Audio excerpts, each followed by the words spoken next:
بسم الله الرحمن الرحيم. يا أيها الذين آمنوا اتقوا الله وكونوا مع الصادقين. صدق الله العظيم.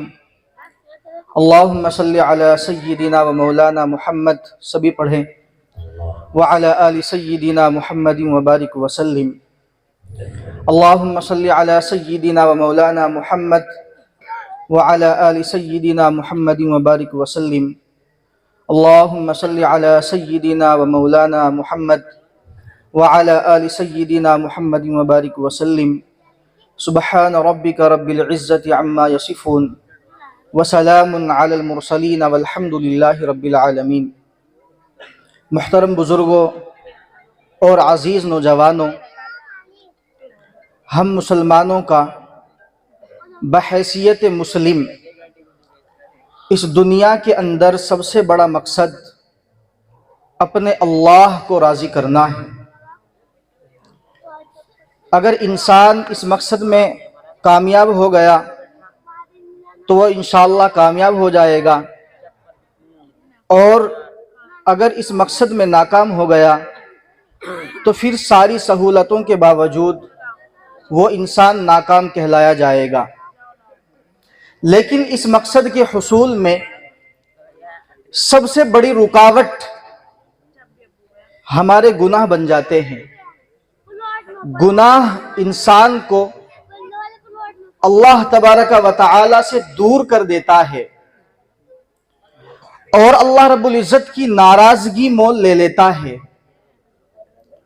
سوال یہ ہے کہ اللہ رب العزت نے ہم کو انسان بنایا، ہم سے گناہ ہوں گے، لیکن کیا اس دنیا کے اندر انسان کے پاس کوئی ایسی طاقت موجود ہے کہ جس طاقت کے بلبوتے پر اس کے لیے گناہوں سے بچنا آسان ہو جائے؟ تو ہمارے بزرگوں نے لکھا ہے کہ اللہ رب العزت نے انسان کے باڈی کے اندر ایک چیز فٹ کی ہے جس کا نام دل ہے. اگر انسان کا دل طاقتور ہو جاتا ہے اور اس کے اندر پاور اس کو مل جاتی ہے تو پھر انسان کے لیے گناہوں سے بچنا بہت آسان ہو جاتا ہے. اس لیے کہ انسان جسم کے اندر جتنے بھی اعضاء ہیں وہ سب انسان کو گناہ کی طرف مائل کرتے ہیں، لیکن دل کی پاور انسان کو اللہ رب العزت کے قریب کر دیتی ہے اور انسان کے لیے گناہوں سے بچنا آسان ہو جاتا ہے. بھئی توجہ کے ساتھ بات سنیے گا. اب سوال یہ ہے کہ اس دل کے اندر پاور کیسے حاصل ہوگی؟ تو یاد رکھو، اللہ رب العزت نے انسان کے اندر احساسات اور جذبات رکھے ہیں، اور انسان اپنی ارد گرد کی چیزوں سے متاثر ہوتا ہے، اس کا اثر قبول کرتا ہے. چنانچہ آپ دیکھیں گے کہ جو انسان بکریوں کے درمیان میں رہتا ہے اس کے اندر بکریوں والی صفت آ جاتی ہے، اور جو انسان گھوڑوں کے درمیان رہتا ہے اس کے اندر اس کی صفت بہادری پیدا ہو جاتی ہے. تو جب انسان کا احساسات اور اس کے جذبات جانوروں سے متاثر ہوتے ہیں تو اگر انسان انسانوں کے ساتھ بیٹھے گا تو اس کے اثر بھی انسان کے اندر منتقل ہوں گے. اب یہ انسان کا اپنا اختیار ہے، اپنی چوائس ہے کہ وہ اچھوں کے ساتھ رہنا پسند کرتا ہے یا بروں کے ساتھ رہنا پسند کرتا ہے.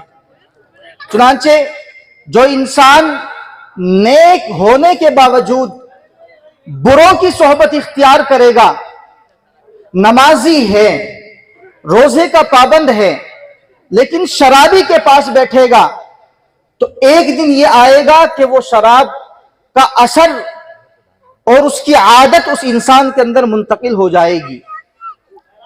اگر انسان نیک ہے، دیندار ہے، وہ جوئے سٹے کھیلنے والوں کے پاس بیٹھے گا تو اس کے اثرات اس انسان کی زندگی کے اندر آئیں گے، اور آپ اس کا بارہا مشاہدہ اور تجربہ کرتے ہوں گے کہ کس طرح ایک نیک انسان کی زندگی غلط ہم نشینی کی وجہ سے برباد ہو گئی، اور ایک اچھا خاصا نیک انسان برا ہو گیا۔ لیکن اگر انسان اچھے لوگوں کے پاس بیٹھے گا تو انشاءاللہ زناکار، بدکار، گنہگار اچھے لوگوں کے پاس آ کر انشاءاللہ اچھے بن جائیں گے۔